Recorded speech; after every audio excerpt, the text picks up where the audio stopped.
নীলামা, দেখ আজ কত রকম বাজার করে এনেছি। সব তোর পছন্দের বাজার। তুমি বাজার করে এসেছো? কতদিন এত ভালো ভালো জিনিস খাইনি। কি হয়েছে? বাপ মেয়ে মিলে কিসের এত গল্প করছো? আমাকে তো ডাকলে না। আর বলো না গিন্নি, দেখো কত রকম বাজার করে এনেছি। অনেকদিন হলো ভালো কিছু খাই না। আজ সবজি বিক্রি করে বেশ টাকা পেয়েছি, তাই বাজার করে আনলাম। ও মা, অনেক বড় মাছ আর মুরগি এনেছো। এত বাজার না করে কিছু টাকা জমালেই তো পারতে। তাহলে অসময়ে কাজে লাগতো। সব সময় এত ভালো মন্দ খেলে হয়? এমন করে বলো না তো। মেয়েটা দেখো কত খুশি হয়েছে বাজারগুলো পেয়ে। অনেকদিন ধরে নীরা বলছে মাছ খাবে, হাত টানাটানির জন্য হয়ে ওঠেনি। আজ যখন সুযোগ পেয়েছি, আর হাতছাড়া কেন করব? সুযোগ কাজে লাগিয়ে যেন উদ্ধার করেছো। নীলা, বটিটা এনে দে। দুপুর পেরোতে চললো, রান্না শেষ করব কখন?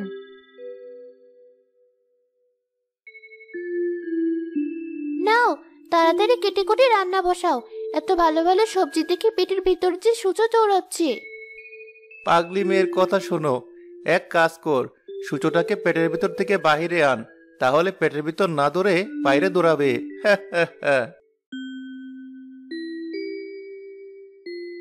আজ অনেক খেলা করেছে, খিদেতে পেটটা চুইচুই করছে। মা, তোমার রান্না শেষ হয়নি এখনো? এই তো বাবা, প্রায় শেষের দিকে। তোকে না বলেছি বেশি ছুটোছুটি করবি না? একই ভাই, তুই এমন করাচ্ছিস কেন? কি হয়েছে তোর? আসলে মানে খেলতে গিয়ে পায়ে একটু ব্যথা পেয়েছি। কিছু হবে না, ঠিক হয়ে যাবে। কত করে বলেছি আমরা গরিব মানুষ, এই অভাবের সংসারে এমন কিছু করিস না যাতে একবেলা না খেয়ে থাকতে হয়। আচ্ছা মা, আমি আর কখনো ছোটাছুটি করব না। এখন খেতে দাও দেখি। খুব সুন্দর ঘ্রাণ বের হচ্ছে। মাংস রান্না করছো নাকি? হ্যাঁ, তাড়াতাড়ি হাত মুখ ধুয়ে খেতে বস। নীলামা, তোর বাবাকে খেতে ডাকতো, আমি সবকিছু বেড়ে আনছি। আহ, কতদিন পর ভালো কিছু মুখে দিচ্ছি। সবসময় কি শাক পাতা মুখে রোচে? শাক পাতা খেয়ে খেয়ে মুখটা যেন তেতো হয়ে গিয়েছিল, আজ আবার মুখের স্বাদ ফিরলো। একদম ঠিক কথা বলেছো বাবা। মা, ভাত থাকলে আমাকে আরো ভাত দাও। এই নে ভাত। ভালো খাবার পেয়ে তো সবাই বেশ তৃপ্তি নিয়ে খাচ্ছ। এদিকে ঘরটার অবস্থা একবার দেখেছো? ঝড়ে অর্ধেক চাল ভেঙে আছে। এবার বৃষ্টি হলে ছেলে মেয়ে দুটোকে নিয়ে কোথায় যাবে ভেবেছো কিছু? সবজিগুলো অনেক ভালো হয়েছে। সব সবজি একদিন বিক্রি করে যে টাকা পাবো তা রেখে দেব। আর আমি অন্যের জমিতে কাজ করে ঘরের চালটা এবার সারাবো। আমার খাওয়া শেষ, আমি একটু সবজির জমিটা পরিষ্কার করি। আপু, চল, তুই আর আমি দুজনে আজ খেলি। ঠিক আছে ভাই, চল। অনেক দিন পর ভালো খাবার খেয়েছি, এখন খেলা করে পেটটা খালি করতে হবে।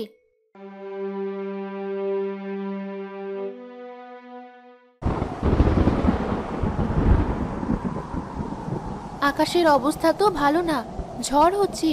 এখনই বৃষ্টি নামবে মনে হচ্ছে। এদিকে ঘরের চাল তো ভাঙা। চলো আমরা নীলার সূর্যের ঘরে যাই। তুমি ঠিক বলেছ। আমার তো ভয় করছে, না জানি কখন ঘরের চালটা ভেঙে পড়ে। এই ঝড় বৃষ্টিতে ছেলে মেয়ে দুটোকে নিয়ে কোথায় যাব? মাথায় যে কিছুই আসছে না। এইসব পরে ভাববো, আগে এই ঘর থেকে চলো। না জানি কখন বাকি ঘরটুকু ভেঙে পড়ে। তোমরা এসেছো? বাতাসে খুব শীত করছে, এদিকে ভাইয়ের ভয় করছে। ভয় পাস না মা, আমরা তো চলে এসেছি। এই নে মা, তোরা দুজন এই কাঁথাটা নে।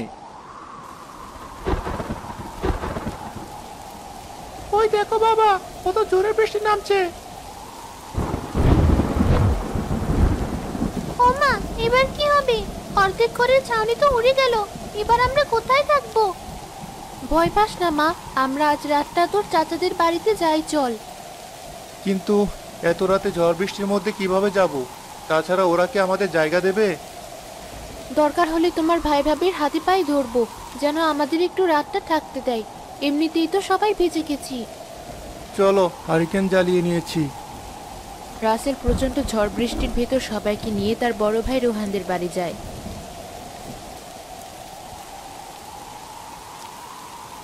বড় ভাই, শুনতে পাচ্ছ? বড় বিপদে পড়ে তোমার বাড়িতে এসেছি। দয়া করে একটু দরজাটা খোলো। কি হয়েছে? এই ঝড় বৃষ্টির মধ্যে জ্বালাচ্ছ কেন? একটু শান্তিতে কি ঘুমাতেও পারবো না? মাঝরাতে চলে এসেছো। ভাবি, দয়া করে আজ রাতটা আপনাদের বাড়িতে একটু আশ্রয় দিন। আমাদের বাড়ির ছাউনিটা যে উড়ে গেছে ঝড়ে। আমরা তোমাদের থাকার মতো জায়গা দিতে পারবো না। আমি তোমার পায়ে ধরি, দয়া করে আজ রাতটুকু আমাদের আশ্রয় দাও, না হলে ছেলে মেয়ে দুটো ঠান্ডায় মারা যাবে। ঠিক আছে, আজ তোরা ওই বারান্দায় থাক। গিন্নি, ওদের একটা বিছানা আর একটা কাঁথা দাও। চাচি, আমার ঠান্ডা লাগছে, দয়া করে আমাদের কিছু কাপড় দিবেন। এই ভেজা কাপড়ে থাকলে যে জ্বর আসবে। কোথা থেকে যে আপদগুলো জুটলো। এই নাও, এগুলো নিয়ে আমাকে উদ্ধার করো। ধন্যবাদ ভাবি, অনেক বড় উপকার করলেন। আমরা একটু ঘর থেকে কাপড়গুলো পাল্টে নিই। সূর্য, নীলা, তোরা কাঁথা পেঁচিয়ে বস এখানে। আমাদের কাঁথা লাগবে না, এই ছিঁড়া কাপড়ে হয়ে যাবে।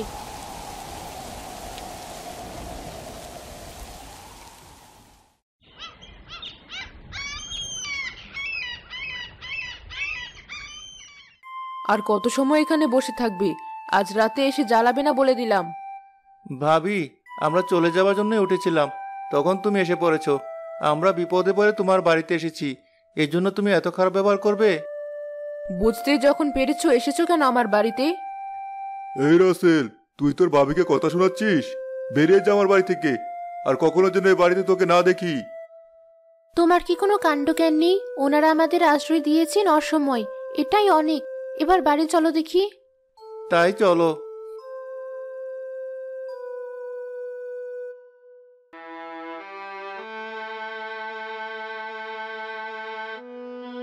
বাবা, মা, এবার আমরা কোথায় থাকবো? ঘরও যে ভেঙে পড়েছে। বাবার হাতে তো টাকাও নিয়েছে নতুন করে বাড়ি বানাবে। কি আর করা, একটা ঘরের অর্ধেকটুকু তো ভালো আছে, ওই ঘরটা কোনো রকম ঠিক করে কটা দিন কাটাই, এরপর নতুন একটা বাড়ি বানাবো। কিন্তু বাবা, একটা ঘরে কি আমাদের সবার হবে? তাছাড়া যেমন করে ঠিক করো না কেন, টাকা তো লাগবেই। তালতলার পচা পুকুর পাড়ে অনেক কচু পাতা আছে, সেখান থেকে কচু পাতা আর জঙ্গল থেকে বাঁশ এনে ঘরটা সারিয়ে নেব। তোরা আমাকে সাহায্য করিস। তবে তাই করো।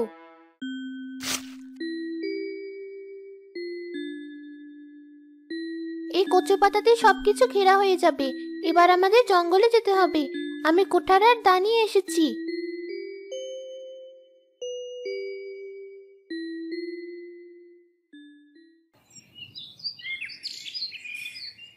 কি সুন্দর দেখতে এই গাছ। বাবা, আমি তুলে নেই গাছটা, পারে গিয়ে লাগিয়ে দেব। ঠিক আছে বাবা, নে। সত্যি গাছটা সুন্দর খুব, কি গাছ কে জানে।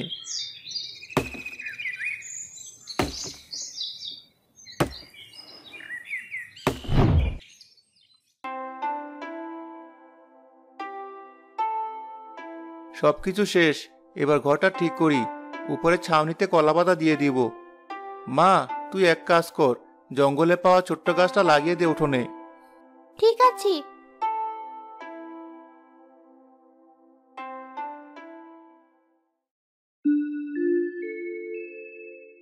খুব সুন্দর দেখতে লাগছে তো ঘরটা, আমাদের আর কষ্ট করে অন্য বাড়িতে যেতে হবে না। তুই ঠিক বলেছিস ভাই। মা, বিকাল হয়ে এসেছে, সকাল থেকে কিছুই খাইনি। কলসে অল্প কিছু চাল ছিল, চালে তো পানি যেতে পারেনি। আমি তোদের ভাত রান্না করে দিচ্ছি। শুধু ভাত কিভাবে খাবো?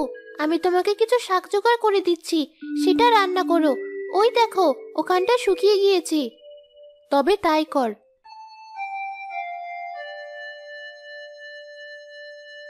এই নাও মা, শাক এনেছি, তুমি রান্না করো। সারাদিন কাজ করে শরীরটা বড্ড ক্লান্ত লাগছে। আমি ঘরে গেলাম। ঠিক আছে, যা, রান্না শেষ হলে ডাক দেব। কোথায় তোমরা? আমার রান্না শেষ, তাড়াতাড়ি খেতে এসো।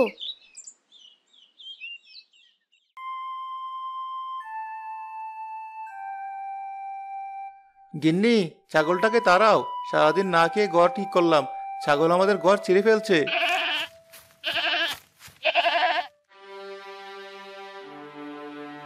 আমাদের ঘর দেখে ওপাশ থেকে ছিঁড়ে ফেলেছি। এত কষ্ট কি তবে বিফলে যাবে? জানি না গিন্নি, সৃষ্টিকর্তা তুমি একটা ব্যবস্থা করে দাও, কিভাবে আমি সংসার চালাবো। তোমরা কি আমাকে একটু সাহায্য করবে? আমি খুব অসহায়, ঠিক মতো দুটো খেতে পারি না। মা, ওনাকে দুটো ভাত দাও, ওনার মুখটা কেমন শুকনো দেখাচ্ছে। হাঁড়িতে তো একটা ভাতও নেই, যে ভাত ছিল তা তোদের তিনজনকে দিয়েছি। তার মানে আজ তুমি না খেয়ে থাকবে মা? কিছু করার নেই বুড়িমা, আমরা খুব অসহায়, তোমাকে দেওয়ার মতো আমাদের কিছুই নেই। কালকের ঝড় বৃষ্টিতে ঘরটাও ভেঙে গিয়েছে, কিছু সবজি লাগানো ছিল, সেগুলোও নদীর পানিতে ভেসে গেছে। কত কষ্ট করে ঘর বানালাম, আজ সেটাও ছাগলে নষ্ট করে দিল দাদি। তোমাদের দেখলেই বোঝা যাচ্ছে তোমরা কতটা অসহায়। আচ্ছা বুড়িমা, তুমি দাঁড়াও, আমি আসছি। বুড়িমা, এই এক মুঠো চালই কলসি ছিল, তুমি চাইলে নিতে পারো। তোদের কত কষ্ট, তবু আমাকে ফেরালি না। আর যাদের ধন সম্পদের অভাব নেই তারা কখনো দান করে না। এই চালগুলো রান্না করলে তো তুমি দুটো খেতে পারতে। আমি রান্না করলে তো তোমাকে দিতে পারতাম না। এই এক মুঠো চাল পেয়ে তুমি কত খুশি হয়েছো, তোমার হাসি মুখ দেখতে পেতাম না। সৃষ্টিকর্তা, তুমি এদের সব দুঃখ দূর করে দাও। এই এক মুঠো দানের কারণে তারা যেন দু মুঠো খেতে পায়। তুমি খুব ভালো বুড়িমা, একটু বেশি করে দোয়া করো আমাদের জন্য, ছেলে মেয়ে দুটোর মুখে যেন ভাত তুলে দিতে পারি। পারবি বাবা, দেখবি তো সব দুঃখ কষ্ট চলে গেছে। আজ আমি আসি বাবা, তোরা সবাই খুব ভালো থাকিস।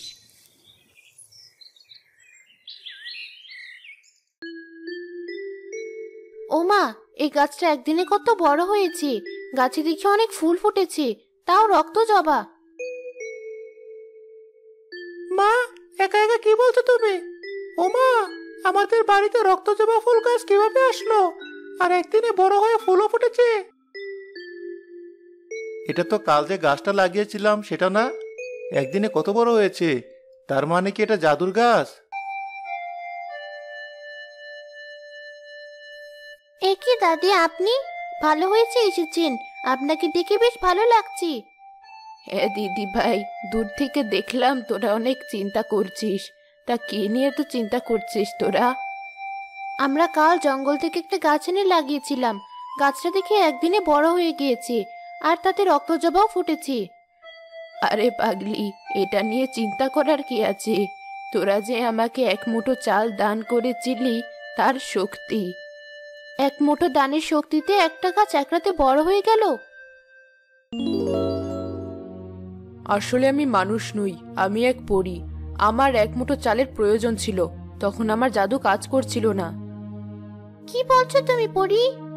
তারপর আমি অনেকজনের কাছে গিয়েছিলাম সাহায্য চাইতে, কিন্তু কেউ আমাকে সাহায্য করেনি। যাদের কাছে গিয়েছিলাম তারা সবাই ধনী ছিল, কিন্তু মন থেকে অনেক ছোট। আসলে ধনী মানুষেরা এমনই, আমরা গরিব মানুষদের পাশে কেমন অবস্থায় আছি, দুটো খেয়েছি কিনা কিছুই খোঁজ করে না। কখনো যদি সাহায্যের জন্য যাই তাহলে অপমানিত হতে হয়। তোমরা যদি কখনো ধনী হয়ে যাও তবে গরিবদের সাথে তোমরাও। না পড়ি, কি বলছো তুমি? আমরা গরিব, আমরা বুঝি গরিবদের জীবন কতটা কষ্টের, আমরা কখনোই কাউকে কষ্ট দেব না। তাছাড়া আমাদের মতো মানুষ যারা দুবেলা লবণ মরিচ খেয়ে কাটায়, তারা কেমন করে ধনী হবে? তোমরা অনেক ভালো, তোমরা যে কত বড় উপকার করেছো এক মুঠো চাল দিয়ে, সেটা বলার মতো না। সেই দানের শক্তিতে তোমরা ধনী হবে। সেটা কেমন করি? এই যে রক্তজবা গাছ দেখছো, এতে প্রতিদিন একটা করে সাদা গোলাপ ফুটবে, সেটা ছিঁড়ে হাতে নিলে পরিণত হবে একটা সোনার মুদ্রায়। কি আজব কথা বলছো পরি? সত্যিই তো গাছে একটা সাদা গোলাপ ফুটে আছে। এতে আমার হাত নেই, এটা তোমাদের দানের শক্তি। যতদিন তোমরা অন্যকে সাহায্য করবে, দান করবে, ততদিন এই গাছ তোমাদের সাথে থাকবে। আমি আসি। বাবা, তুমি সাদা গোলাপটা ছেড়ো দেখি।